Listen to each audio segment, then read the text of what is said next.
Herkese merhaba arkadaşlar, kanalımıza hoş geldiniz. Herkesin içinde yedi bitirdi.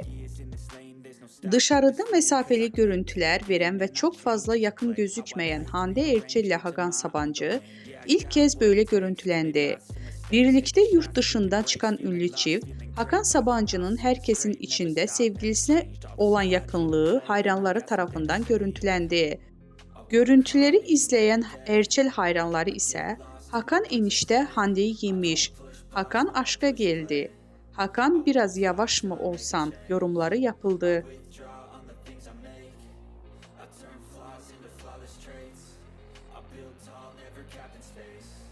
I won't stop till I hear him say